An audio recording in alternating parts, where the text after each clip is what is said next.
It's just of the emotions that we felt na siyang nagtutulot sa atin ng hindi magandang expressions towards life.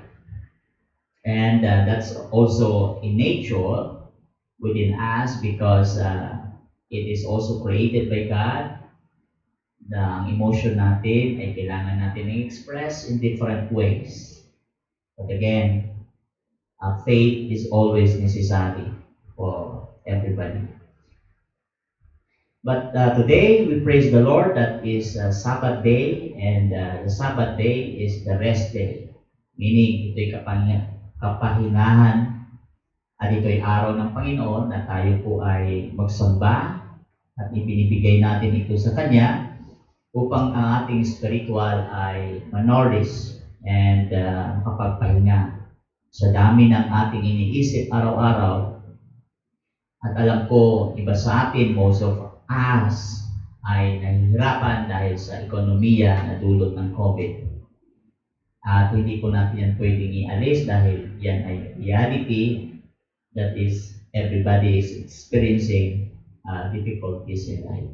But we praise the Lord dahil ikinawad niya ang araw na ito ng Sabbath day para sa atin ay ma-realize natin na kabutihan ng Diyos ay nasa sa atin. Tayo po'y manalangin, and the message today is about in the book of Acts, one of my favorite historical book ay ang libro ni Luke. Dalawang libro ni Luke, meron siyang Luke at meron siyang Acts. So, siya ay kasama ni Pablo na nag-journey dahil si Pablo that time, according to history, ay may mga kahinaan o may karamdaman. Kaya sinamahan siya ni Dr. Luke sa kanilang journey. And ang pamagat ng sermon ngayong umaga ay the success of journey is in God's hand. Alam ko po na lahat po tayo ay may kanya-kanyang journey sa buhay. Kuminsan ay binibase natin ang journey based on anong events ng buhay o anong kaganapan na ating nararanasan sa buhay. At kuminsan, ating reflection ay may kinalaman palagi sa kaganapan ng ating buhay. And sometimes, success will be defined in different ways. Umasenso ka lang sa buhay, that's already be considered success. Or marami kang mga awards, plaque, is that the measurement of success? Or marami kang narating, let's say, may tatlo kang doctors o PhD, is that considered a success? Or maraming scenario about, or maraming events about success.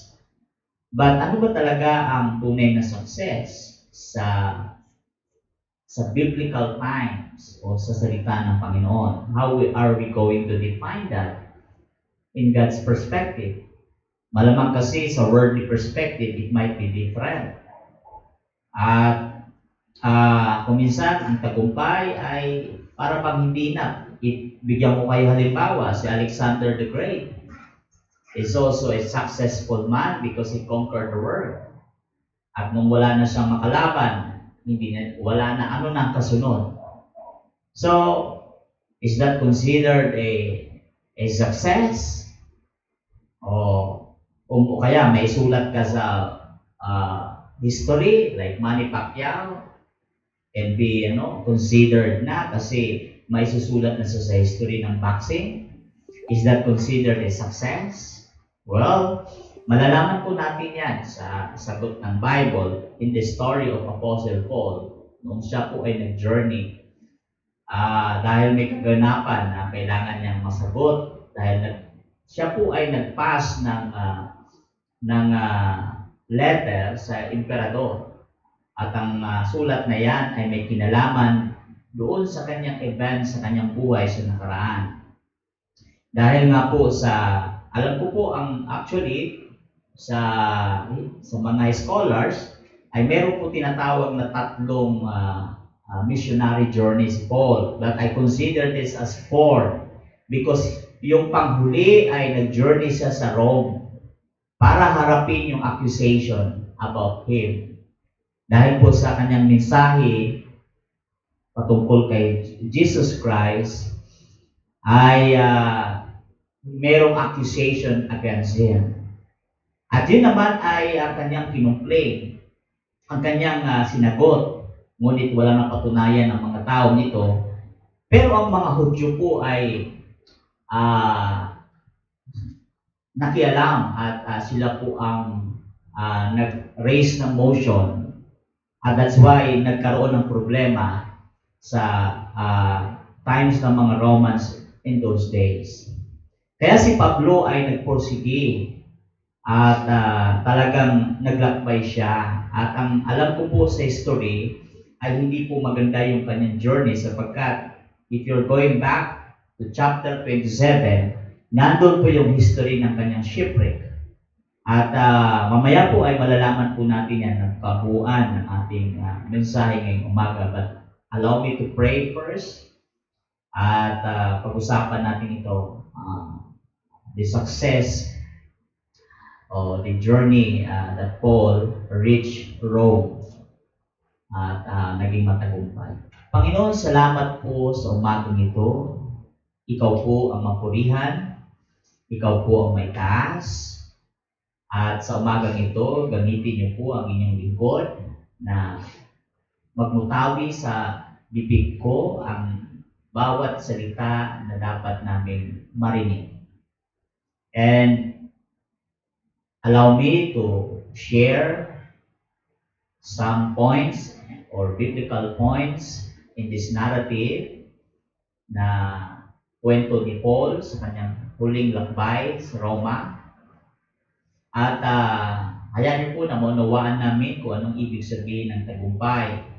Ang tagumpay ba ay yung mga bagay na aming naabot o ang tagumpay ay ibinibigay ng Diyos para sa aming lahat. And so Lord, we honor you for the times that you are good at yung provisions ay laging sapat para sa aming lahat. At alam ko ang COVID na ito ay hindi madali and our economy is down. At dalangin po namin ang aming bansa ay makatayo. At sa leadership ng aming presidente na si Duterte, ay gabayan niyo po siya, bigyan niyo po ng wisdom at strength upang magampanan niya ang kanyang role as a leader ng buong bansang ito.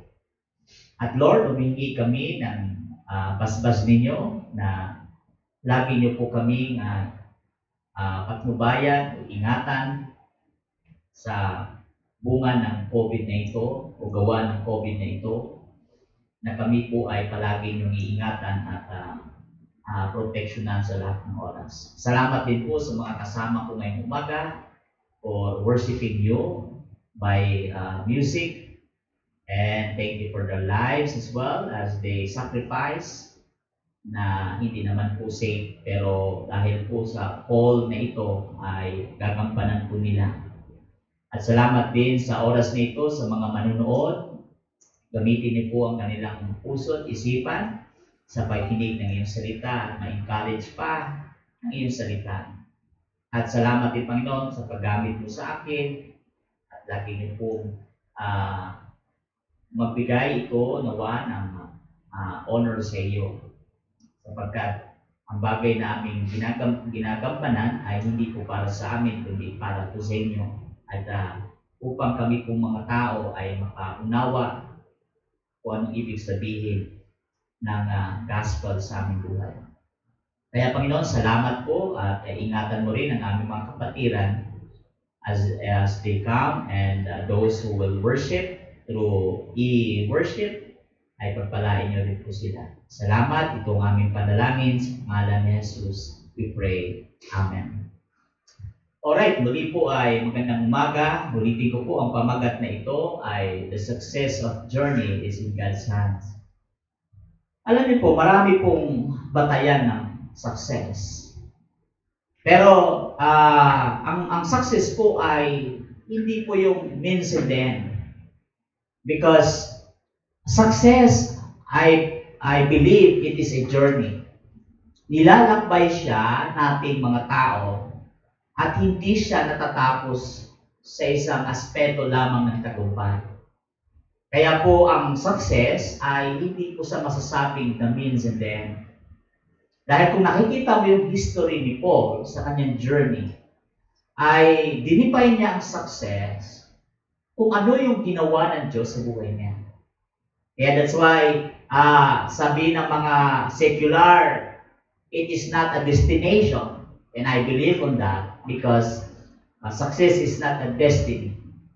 Dahil ang success ay bahagi lamang ng ginawa ng Diyos sa buhay natin. Ulitin ko po, ang success po ay, ito po ay ginagawa ng Diyos sa bawat tao. Kaya hindi siya destiny. Okay? Because destiny is different the way we understand. Para kang umibig na akala mo destiny mo na, ngunit nagkamali ka pala. So, that is not considered destiny. Okay? Kaya hindi po siya means in the end. Pangalawa po ay, hindi rin siya, ang success ay hindi rin nakalagay sa mga palad ng sinasabi ng mga iba na nanguhula o sa kasabihan na nasa guhit na ng kamay mo ang tagumpay. Ako po, hindi po ako naniniwala doon.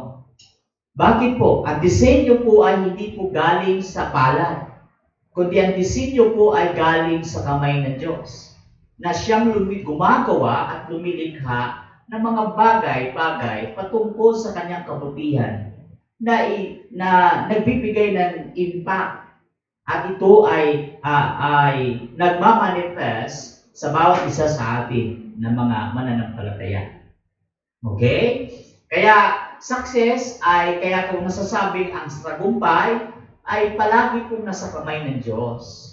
It's because victory is always God's design for our purpose in life. Yun po ang perspektibo ng ating salita ngayong umaga. Kaya that's why napakaganda po ng pamagat na ito sapagkat yung journey ni Apostle Paul, regardless ng kanyang shipwreck, ay nanatili pa rin ang kanyang pananampalataya at siya po ay nagpatuloy because nakita niya na ang Diyos ay may ginagawa. Yan. Again, ulitin ko po, God never failed to help us in times of crisis. Bakit ko po nasabi yun? Dahil po sa journey ni Paul, number 1, tingnan niyo po yung Acts 27. Nakita niyo po na yung shipwreck na nangyari kay Pablo, that na ang mga tao ay nawasak po yung barko. Pero dahil po sa tulong ng Panginoon, yung mga tao po na sinabihan ni Pablo na sila po maliligtas kahit na buhok nila hindi malalagas, that is Paul's promise to his audience in Acts 27. At ito po ay lahat po na nakasakay sa barko ay naligtas. At dahil po yan sa ginawa ng Panginoon. And that's why it's really amazing that the Lord ay ipinatutuon niya yung sinabi ni Pablo is because Pablo was a follower of Jesus Christ. Okay? Pangalawa pong shipwreck na nangyari sa buhay ni Pablo ay nung siya po ay pagkatapos po ng shipwreck ay ang barko po ay tumigil sa Malta. Ang Malta po ay sa Europe ito ay dayuhin ng mga, kung kayo ay manlalakbay, ang Malta po ay isang the best na kapahinganahan o rest.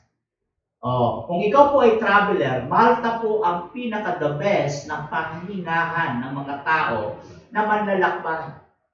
Because you will see the beautiful, sea and the beautiful, nature and the beautiful designs are there in Malta. Kaya kahit po ngayon, sa kahit na ngayong panahon, makikita nyo pa rin ang Malta pa rin ang pinaka-the best. Kaya po may mga biyaheng barko dumadaan po palagi sa Malta.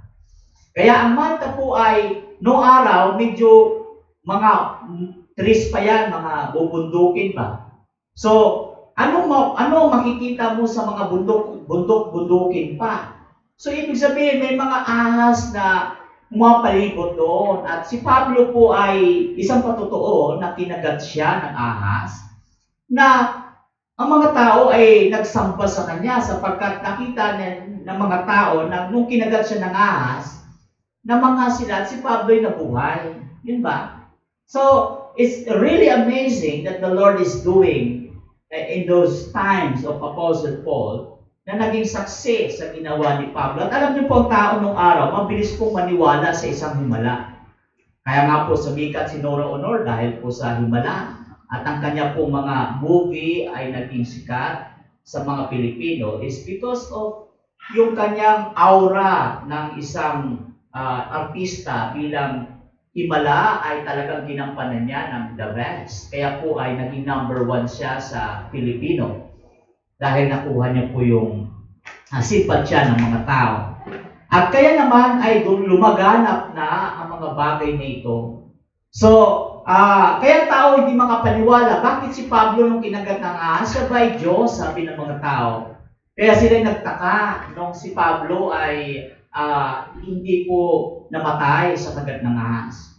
It's another testimony of Apostle Paul that he was used by God and he was perfectly na sinamahan ng Panginoon. And then, the last ay nung pagkatapos po ng Malta, ay makikita nyo po na dito na yung aking mensahe, makikita nyo yung papunta na siya ng Rome kasi doon na siya hahatulan in those times. Dahil nga po sa accusation, sa sulat na ipinaratang sa kanya. So, again po, so dito pa lang makikita nyo na sa bawat takbo ng lakbay ni Paul, may kalaki po na panganib. Ngunit, most of the time, may kalaki po siyang protection ng Panginoon. At hindi po siya pinabayaan ng ating Panginoon. Kaya, sometimes, ang success talaga ay nababatay yan sa ginawa ng Panginoon sa ating buhay. Kaya po ito ay nasasabi ko, hindi siya destiny. Kundi ito ay design ng Panginoon sa bawat galaw na ating kinikilos sa pamamagitan ng salita ng Diyos o pananampalataya. Ang Diyos din po ay buhay at kumikilos sa buhay natin. Kaya po, may tatlo po akong isi-share sa inyo na prinsipyo na ang Diyos po ay ipinapakita kay Pablo kung gaano ang Diyos ay tapat sa kanyang mga sinabi sa kanyang salita. Tama po ba? Ang tanong ko ay, sa mananampalataya, ang Diyos po ba ay totoo sa kanyang mga salita? When He said, yung mga pangako niya, mula pa sa unang generation hanggang sa 4th generation, kung ito po ay totoo, then therefore, ang ating conclusion palagi ay lahat ng mga salita ng Diyos totoo. At ito ay nangyayari sa buhay ng tao. Kaya nga po may mga patunay. Kaya nga po si Pablo is one of the amazing man in the history sa mga apostles, no? Kasi siya pa ang pinaka maraming contribution sa salita ng Panginoon na isinulat. So, again, number 1 po ay faithfulness. Tingnan po natin yung salitang faithfulness sa buhay ni Paul. Okay? So, again, ulitin ko, ang una pong nangyari kay Pablo, nagkaroon ng shipwreck sa barko. Ngunit, yung barko nawasak po at walang natira. Ngunit, pinangako ng Panginoon through Paul na hindi po mamamatay ang mga tao. But those people ay naligtas. Okay? Pangalawa po ay yung yung kinagat siya ng ahas, ngunit walang nangyari kay Paul. At yun po ay isang patunay na kasama ni Paul ang Panginoon sa kanyang paglalakbay. Ngayon, dadalhin ko po kayo sa verse 14 as we read the passage. Binanggit po ron, sabi dito, may natagpuan po kami roong mga kapatid at inahiyahan nila kaming tumigil doon ng isang linggo. Mula roon, ipinagpatuloy namin ang huling bahagi ng aming paglalakbay hanggang makarating kami sa Roma. Then, 15, nabalitaan ng mga kapatid sa Roma ang tungkol sa amin, kaya't pumunta sila sa Liwasang Apio at 3 bahay na panuluyan upang kami salubungin. Nang makita sila ni Pablo, nagpasalamat siya Diyos at lumakas ang kanyang loob. Now, ang tanong ko po ganito, kung ang Diyos kung si Pablo ay mayroong pangangailangan in those times, because pagod na pagod si Pablo sa kanyang lakbay. Ano po yung sinasabi ko na shipwreck? Grabe po yung experience ni Paul doon sa barko. Talagang, kumbaga sa salitang ito, kung sa panahon ng COVID, ay ang mga tao po ay para bang stress kung anong gagawin. O kaya naman ay anong kakainin. O kaya naman yung iba, yung kanilang mind ay na-distract. So they don't know what to do. So in those times, nung si Paul ay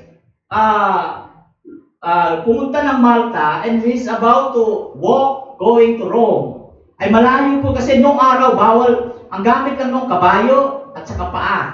Okay? Yung unang panahon ito po ay sa panahon pa ni Jesus. So, ay mga apostles, that's because Jesus Christ is already there. So, lumalakad lang po sila. And then, that time, si Paul ay pagod na pagod at malungkot. Dahil naman ang buhay Kristiyano, hindi naman po pwede na porque Kristiyano ka ay, ano ba tawag ito? Safe ka na o wala kang problema. Ako po, hindi po yung totoo. That's a fake news.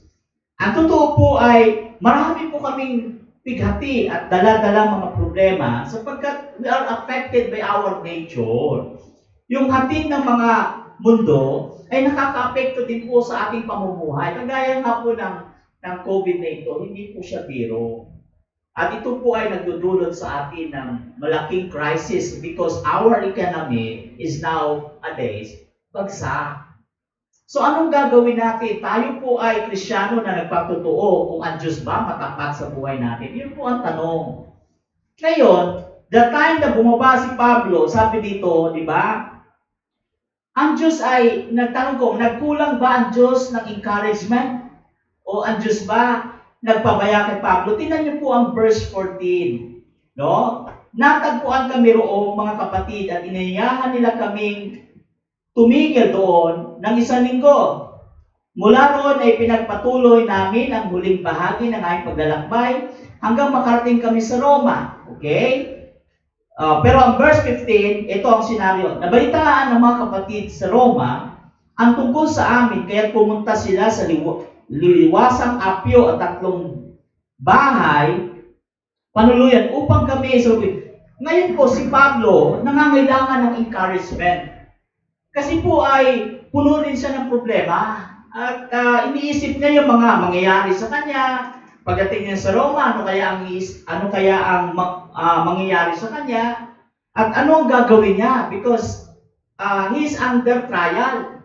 And meron siyang apila sa pamamagitan ng sulat ay gusto niyang iparating sa emperador yung kanyang explanation sa sulat na iyon kung bakit po siya inakusahan ng mga Hudyo. Yun po yung nangyari kay Paul and he needs an encouragement in those times. Ang tanong ko po, ang Diyos ba faithful sa ganung bagay? Number 1 po ay, kaya nga sabi niya, and so we came to Rome, verse 14. At nandoon, binigyan siya ng, at ang maganda nun habang naglalakad siya, sabi dito, napunta siya ng Apio at sa 3 bahay, panuluyan, upang kami salubong. May 3 pong mga Kristiyano sumalubong kay Pablo. Ibig sabihin, in those times, na nangangailangan ka ng encouragement, dumating po yung mga kaibigan ni Paul na mga kapatid upang siya ay bigyan ng ano ba tawag ito? Ng bahay tuluyan o comfort na tinatawag natin. At doon, siyempre, kapag tayo po ay nagpapalakasan, siyempre, masarap sa Pilipino yung kwentuhan. Tama po ba? And sabi nga nila, maraming kwento, maraming oras na mawawala at saka maraming kwento, masaya ang buhay. Ayan, kasi tayo mga Pinoy, hindi natin magkwento sa buhay eh. Oo, mga palpak, minsan may mga pangit, pero ginagawa na ng katatawanan. Tapos, minsan naman, ang maganda roon, yung encouragement na tagumpay sa buhay. And Paul, that's time, verse 15, nakakuha siya ng encouragement sa tatlong mga kapatid. Kasi, stress din si Paul kung anong gagawin niya. Kasi nga, yung kanyang isip ay hindi mapalagay. Dahil nga po sa kakaharapin niya doon sa Roma.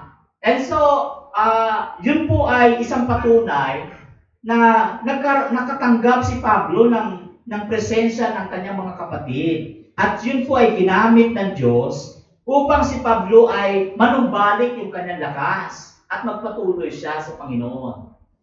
And he found that, verse 15, an encouragement sa mga kapatid. At yan ang mga kailangan ng tao. No? Tayo po ay mga Kristyano na tinatawag.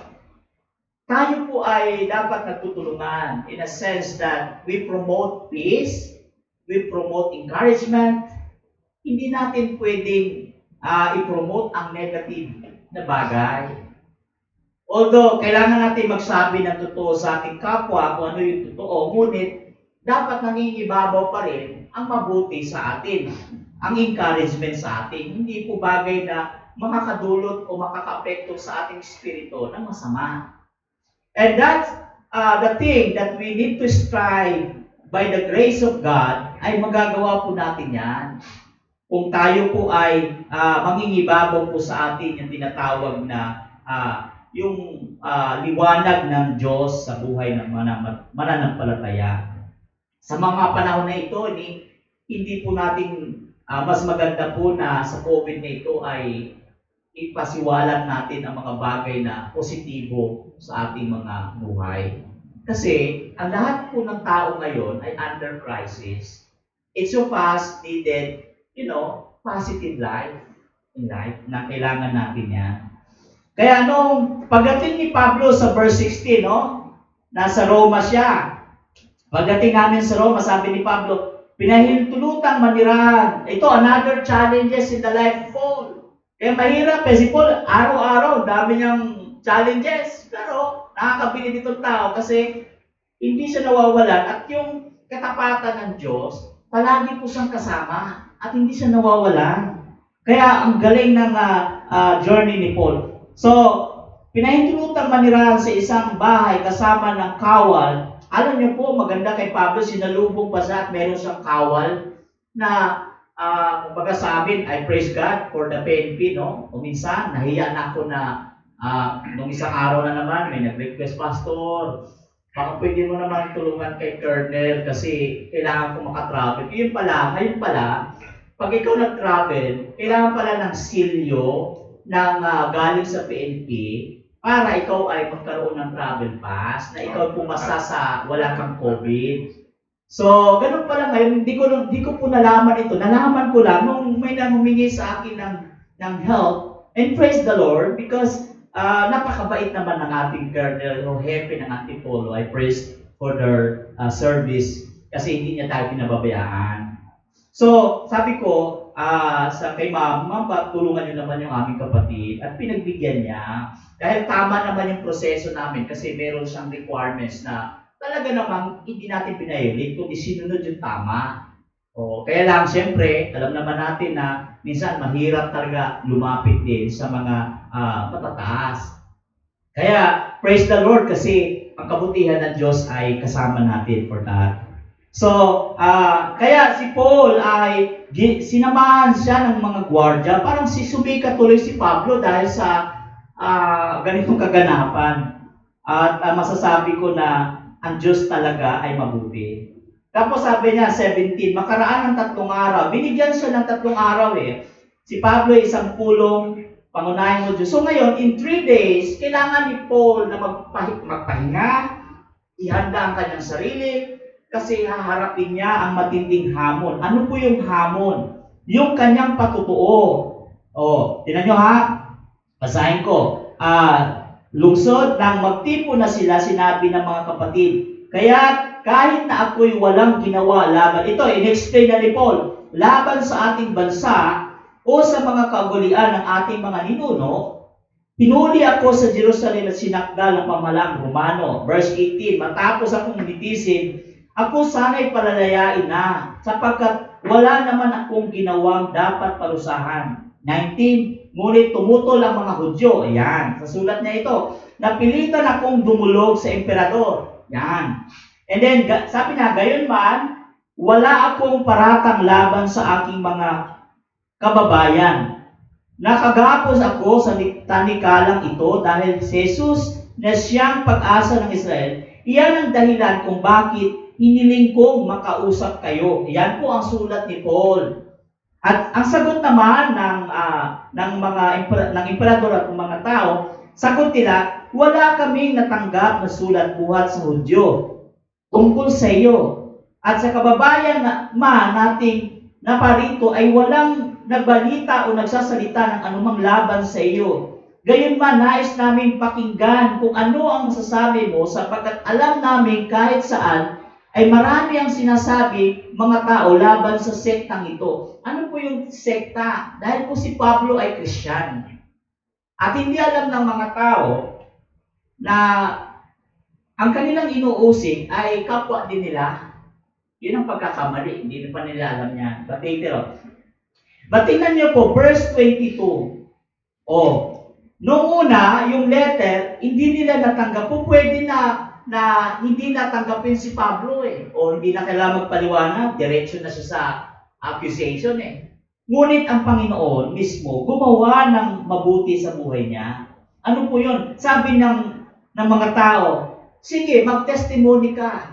Pakikinggan namin ang iyong sasabihin o paliwanag. Ibig sabihin, ang Diyos po ay tapat sa Kanya. Ang tanong ko po ay, sa ating mga mananampalataya din ba sa mga panahon nito, ang Diyos po ba ay tapat sa buhay natin? Yun po ang magandang tanong. Ang Diyos po ba may pagkukulang sa buhay natin? O baka naman ang ating nakikita lamang ay puro mga bagay na pangit o negative. But I encourage you, all of us today, na ang Diyos po ay tapat. At yung kanyang katapatan po ay mahaba. At ang kanyang katapatan po ay totoo sa kanyang ginagawa. So if Apostle Paul experienced goodness and faithfulness of God, so pwede rin po ba maranasan natin mga tao sa panahon na ito? Sa panahon ng COVID, ang Diyos ba tapat sa atin? Ang Diyos ba may pagkukulang siya? So, ang bawat tao po ay may kanya-kanya tayong karanasan. Pero sa general na kaisipan, tayo po ay kilala natin ang Panginoon na ang Diyos ay tapat. At ako nga, minsan, ako'y nalulungkot din po minsan sapagkat may mga criticism din ako na natanggap. Ngunit ang criticism naman ay walang kinalaman sa karakter ko. Ang criticism naman ay in a sense that may mga iba na sabihin ko na medyo nagsiselos, but in a sense na may tinatawag tayong personality. And which is, tayo ay may mga kanya-kanyang personality na dapat respetuhin. At sa panahon na ito ay hindi po tama na tayo ngayon ay magbigay ng negatibo sapagkat ang panahon na ito ay panahon ng mga crisis. So at this moment of time, kailangan po ng tao ang tamang encouragement.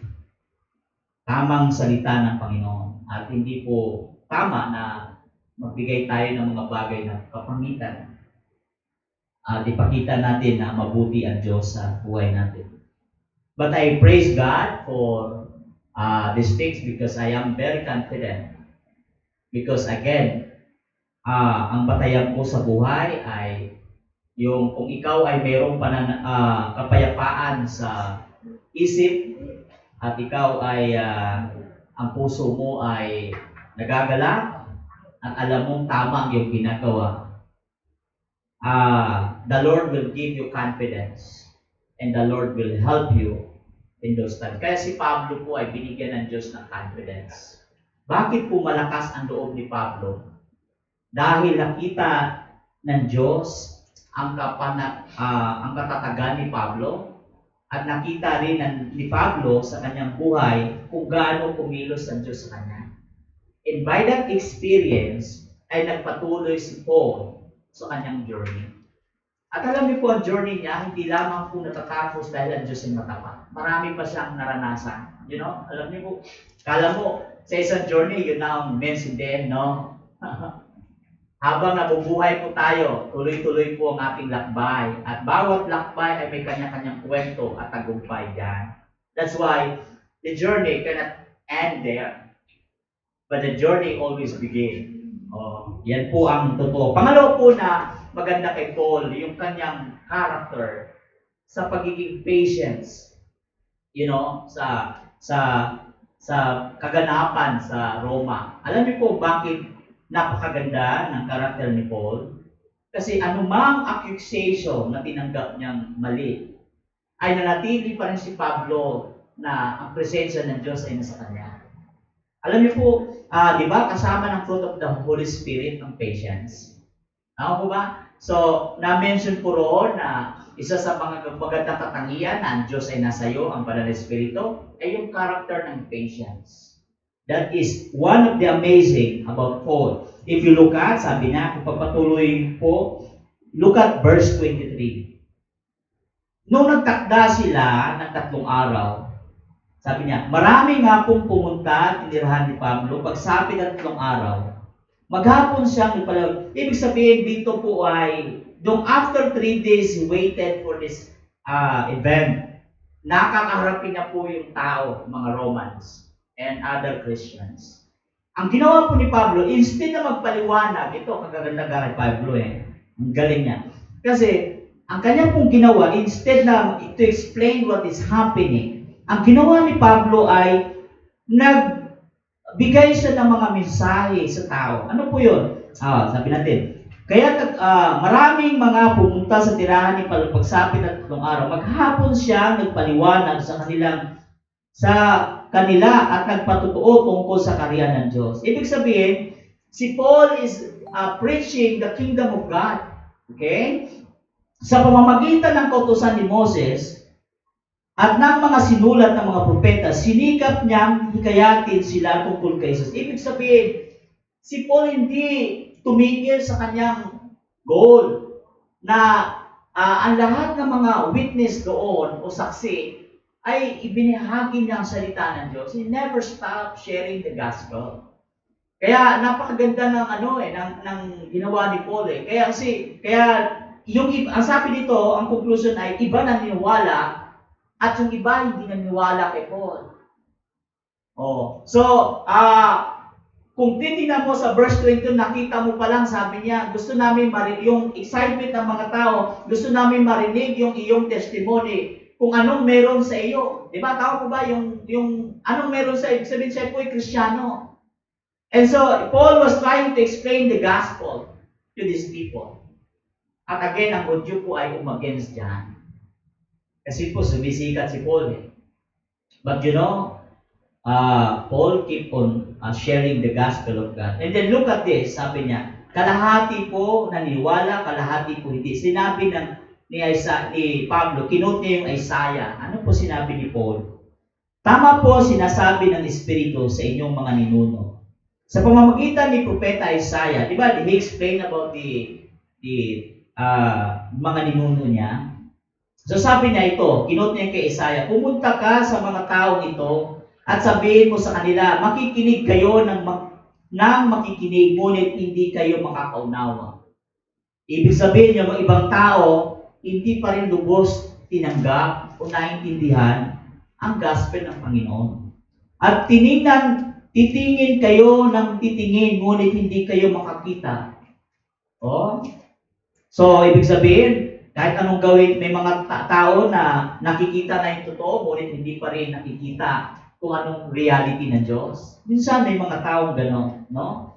Marami na ang Diyos pinatunayan sa ating buhay, ngunit parang wala pa rin effect sa buhay natin. Yan. Sapagkat naging mapurol ang isip ng mga taong ito, tinakpan ang kanilang mga tenga. Ibig sabihin, yung pala, labas tenga lang ang mensahe ni Paul at ipinikit nila ang kanilang mga mata.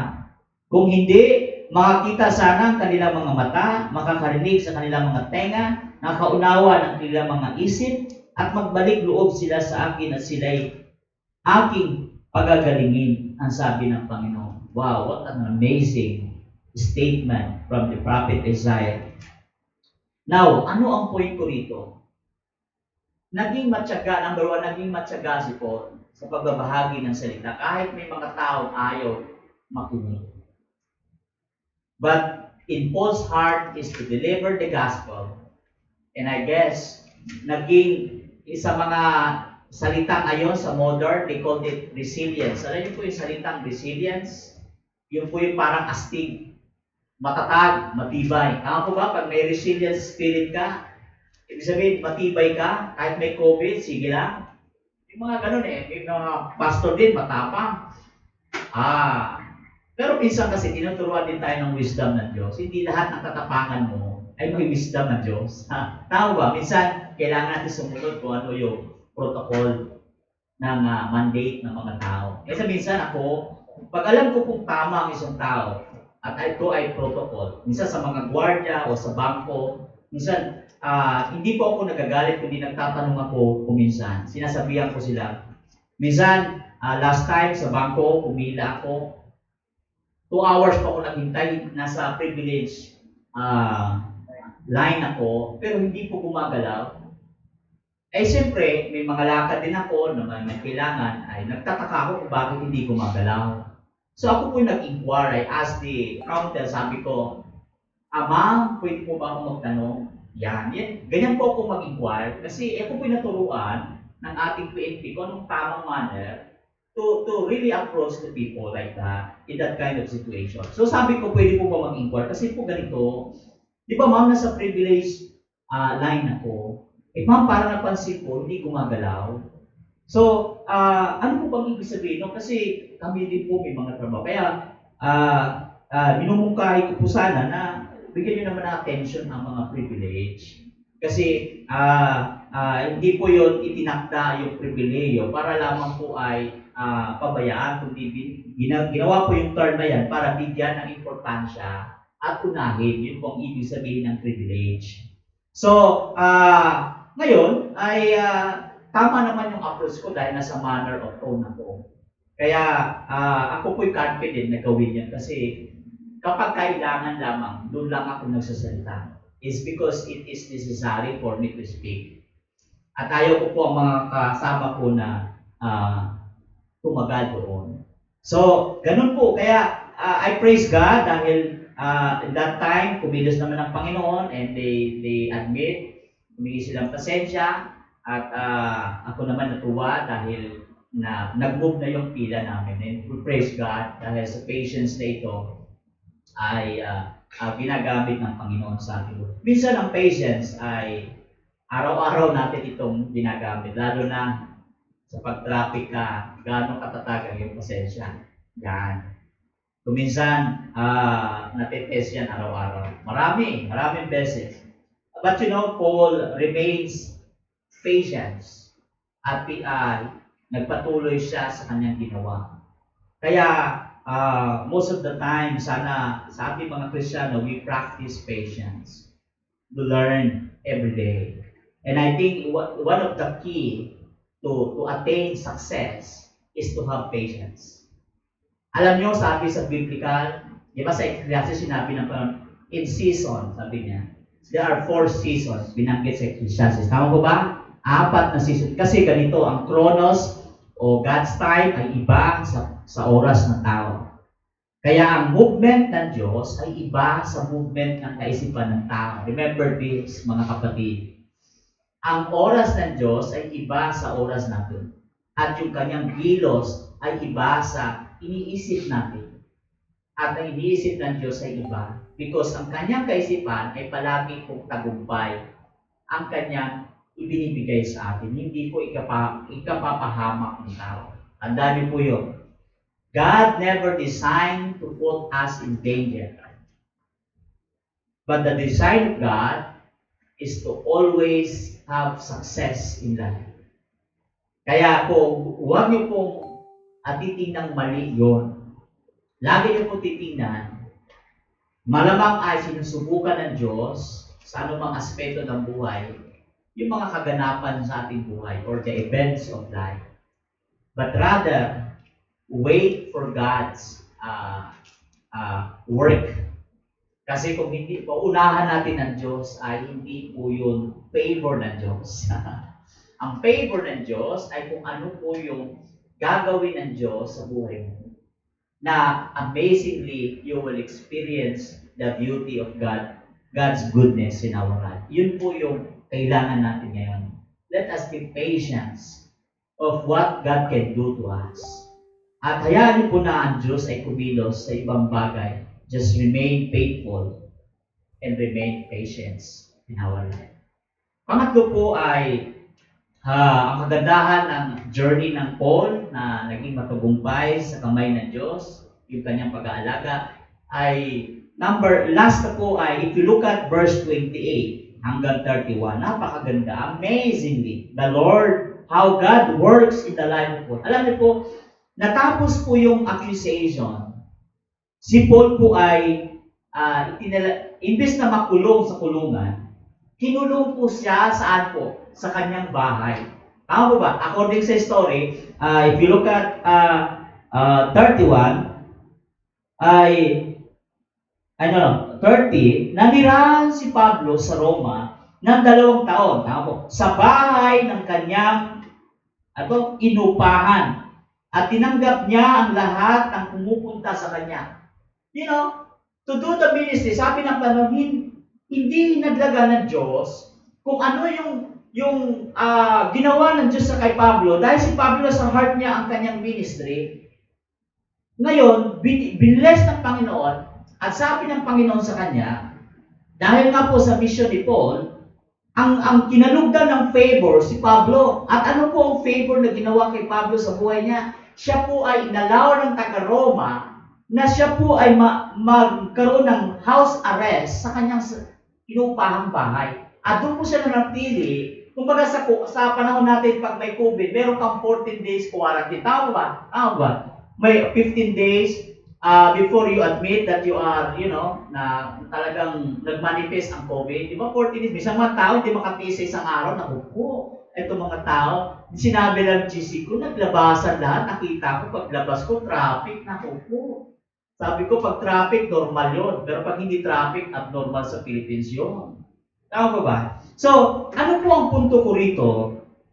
Dahil nga po ang favor ng Diyos na kay Paul, so binigyan din si Paul ng favor ng Diyos na gawing kaganapan ang nais ni Pablo na ibahagi ang salita ng Diyos. That's why 2 years he was in prison in his own house. And he let people come in his house.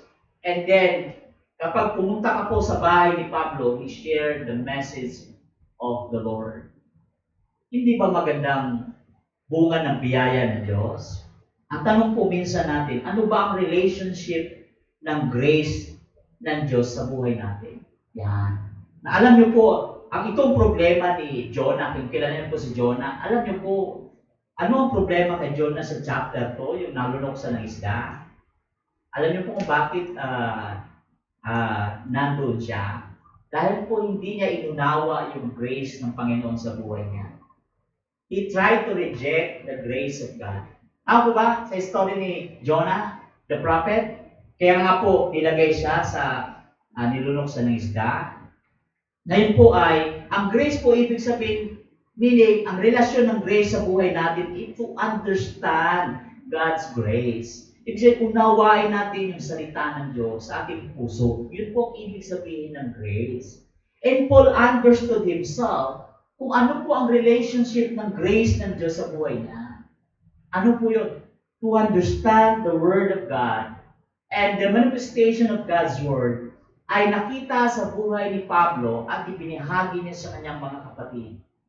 So that's why sabi dito, di ba, 2 years in Rome and then 31, even as President Paul, even nakapagbahagi ng salita ng Diyos. And lastly, God's kingdom in Jesus Christ, He delivered among themselves. At na marami pong na-bless ang buhay ni Pablo. Ang tanong ko po ba ay ganito, ang buhay po ba natin nakaka-bless? Yun po ang tanong. Ngayon po, alam ko binibless ng Diyos ang ating buhay in so many ways. Ipakita po natin yun sa tao. At yun po ay gawin nating encouragement with the people who needs, encouragement. Yung makita yung biyaya ng Diyos sa buhay natin. And let us not forget that we are saved by His grace.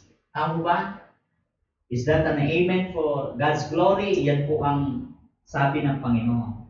And that's amazingly, makita niyo po yung tatlong bagay na ito. Sa naging tagumpay ni Pablo, ay kumilos sa buhay ni Pablo kung ano yung manifestation ng God's attributes sa buhay niya.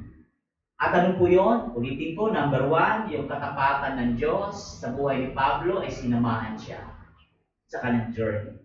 Alam niyo po, pagka ikaw may pananampalataya sa araw-araw ng lakbay mo sa buhay, ang Diyos po ay faithful. I can tell you that God is faithful. At alam niyo po, sa aking paglalakbay, tuloy-tuloy ang katapatan ng Diyos sa buhay ko. Although, hindi ibig sabihin na nag-enjoy ako, no. There is still suffering, there is still pain, there is still a hardship in my life. But what's the secret of my joy in journey?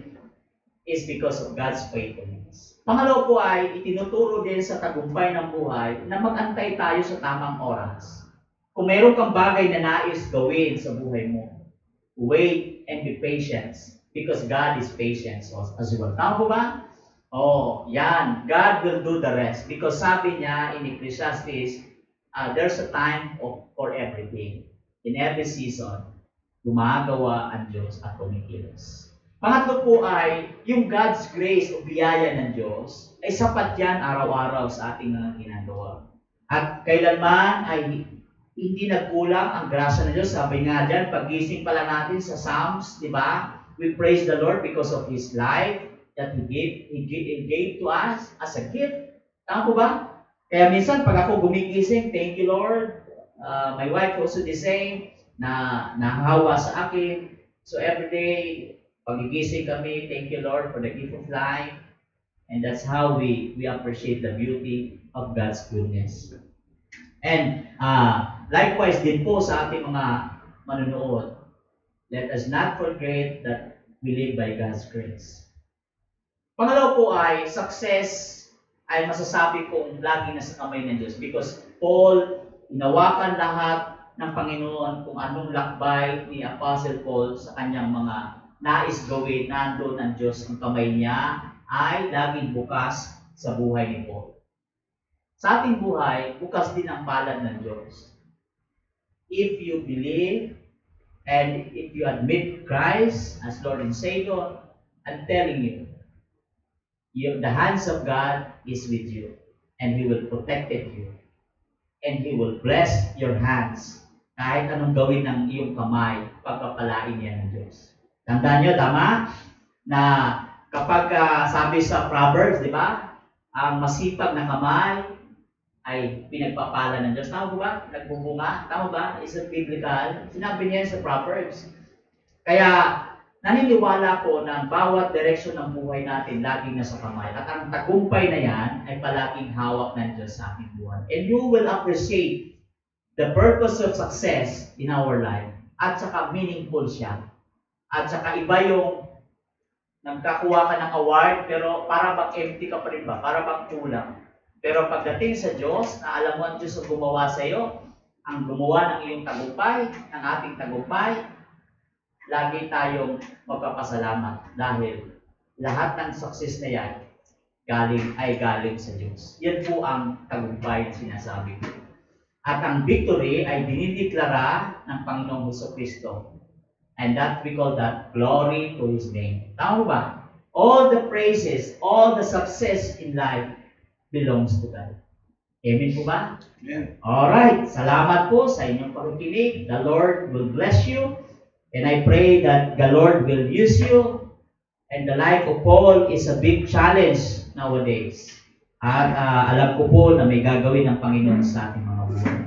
Salamat po at ngayong umaga ay magkantahan tayo for our tithes and offering. And again, we encourage everyone kung sino ang nais po na magbigay sa iglesia ito ng pasasalamat o kaya tithes na handog para sa ating Panginoon.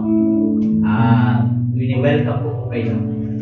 Tayo po muna ay mag-awitan. Kantayin natin yung give thanks ba? Tama? Okay, let's sing.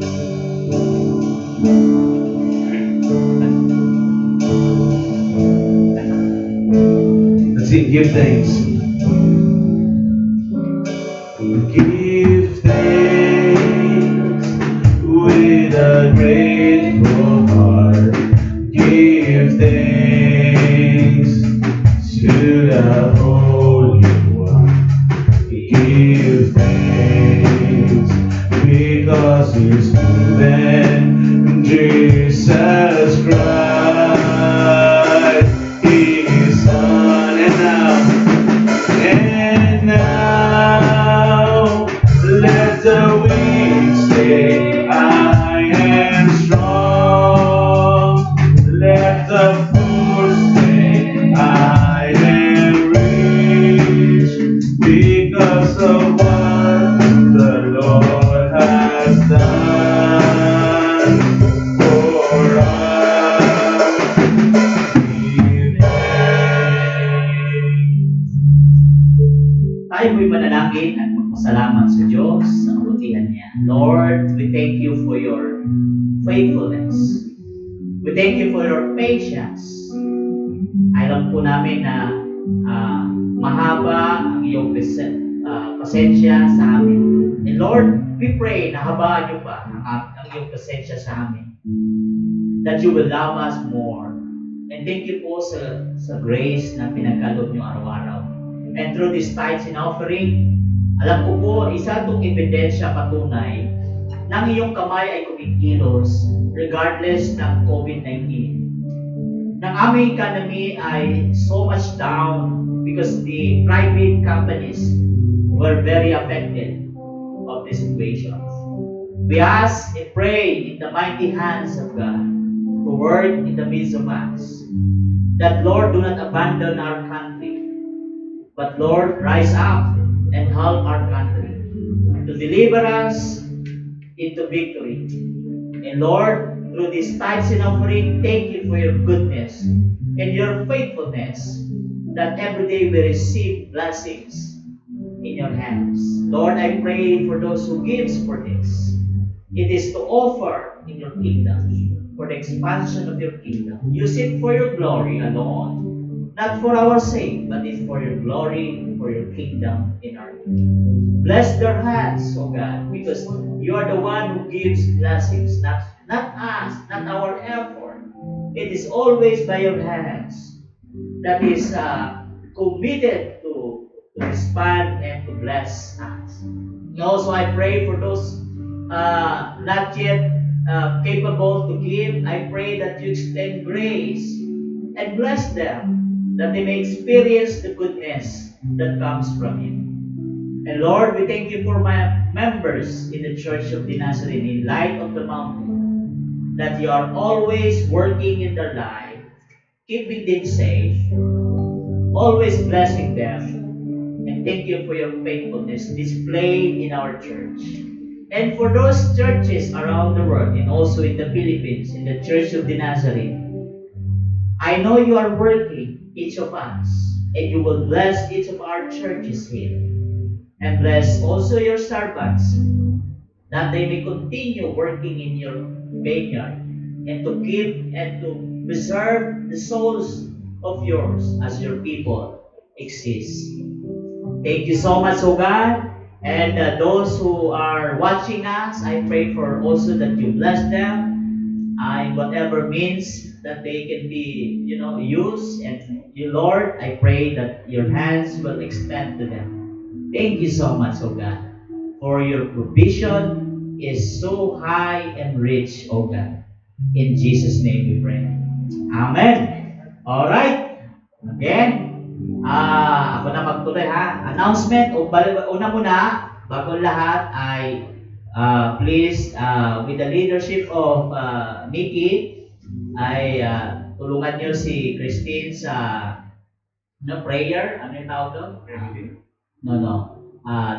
This Sunday, alas 2, meron tayong sa prayer ng word, ano yun prayer, kasama sa, ano ba? NMI District Global Day of Yun. Prayer. Sorry. Please, kahit ikaw na lang mag-manage, make mamaya ng prayer lahat, kung sinong pwede mag-pray. Short lang naman, 3 minutes, tapos na yan. So, can you lead us, lahat, kung iyayahin, mag-pray lang ng alas 2? Oo. Kahit mga saglit lang na prayer. Tapos makasabay lang tayo sa word, kasi encouragement ng buong Nazareth to pray. And everybody should pray. Kung hindi man maka-reach ng media, you can pray alone. And everybody pray. Alas 2 ng mamaya po. Okay? At thank you sa every Sunday na i-worship sa tulong ni Mickey as the assistant pastor ng Light of the Mountain for the video presentation, for technical, and for the view ng paggawa ng mga tawag nito? YouTube, Facebook Messenger, YouTube, kasi alam niyo man, medyo may pagka-traditional pa rin ako na hindi ako masyadong nag-update sa technology. So, but I have no choice but to have to adapt kung ano ang technology revolution today. So, sasabay po tayo. So, i-worship po, continue to support. At may pinopromote si Mickey na mag-share na kayo, yung kanyang link. And sa other countries na mga kasamahan natin, mga kapatid, to all friends around the world, we invite you to please watch and share and share sa ano pa? Subscribe. Sorry. YouTube. Share and subscribe yung kanyang YouTube. Baka sakali na dumami na ang YouTube ay magbigay ng blessing sa iglesia, sa ating church. Kung maka-raise ng 1 million, praise the Lord sa tulong ninyo, because the Church of the Nazarene is around 3 million around the world, I guess. I presume myself that more than 3 million na tayo. Or baka ngayon nasa 5 million na, I don't know. But in the Philippines, we have 29,000. In my, estimate ko lang ito. Kasi last time, 26,000 a few years ago. Pero ngayon, ay baka nasa 30,000 na tayo or 32, I don't know. But please do support our worship. And also, may programa kami na digital prayer meeting dahil wala na tayong choice kundi mag-digital dahil sa COVID. So, prayer meeting po every Wednesday, 7 p.m. PSO po ito. And then, kung interesado din ang mga kapatiran natin, mga adult, na magkaroon ng Bible study, kayo po ay privileged na gawin ito sa ating bahay with social distancing, may mask, at saka may alcohol, at saka konti lang na tao, hindi po pwedeng marami kasi 10 lang ang pwede. And then, NYI din sa mga kabataan, I don't know what comes to them na kung sila ay naging updated, but I believe that the NYI is doing good for their ministry. The Bible study, I hope you join and also support our NYI every Saturday, 2 p.m. And then, another one, ito ay dahil sa Metro Manila Districts, dahil sa COVID, nakaisip po ang ating DS, si Arnel Piliin, na mag-ministry using via Zoom. At ito po ay first revival itong taon na gaganapin. Ito po ay para sa mga pastor at lay workers ng church. Ito po ay revival na tinatawag nila that will be on June 12, 14 to 14. Around 7 p.m. If you are interested to come to participate, please subscribe doon sa Dia Zoom. Ang ating po mga speaker nandyan, tatlo yan, mga tatlong veterano at mga guwapong atheist at ang mga pastor ng ating Church of the Nazarene, lalo na si Reverend Oni Plantilla, is Chris Colorado, and also one of the pambato ng ating Metro Manila District ay si Dr. Jason Hari. Thank you very much. And then, time for closing and time for thanks to God.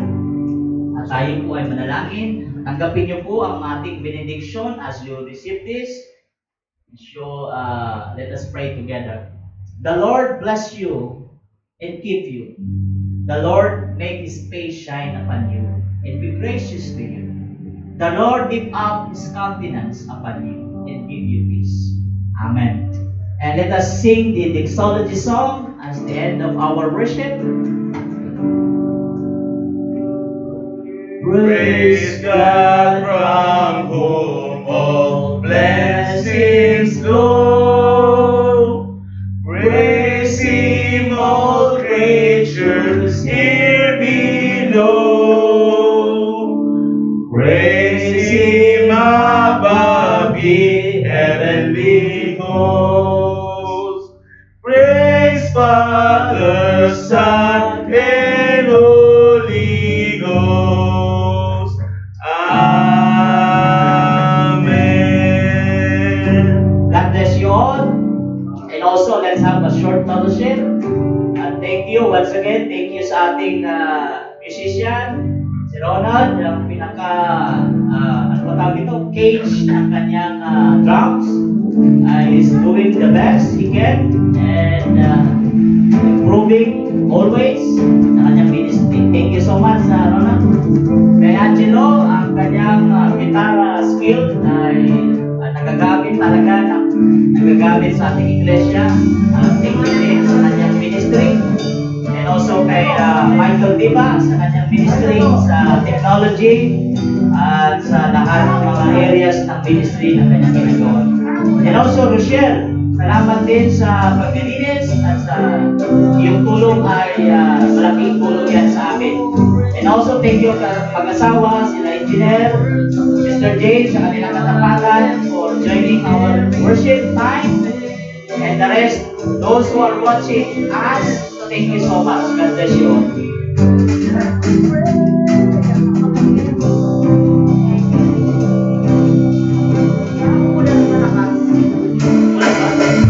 Welcome to the family. We're glad that you have come to share your life with us as we grow in love and may we always be to you what that about us be a family always there to be strong and to lean on.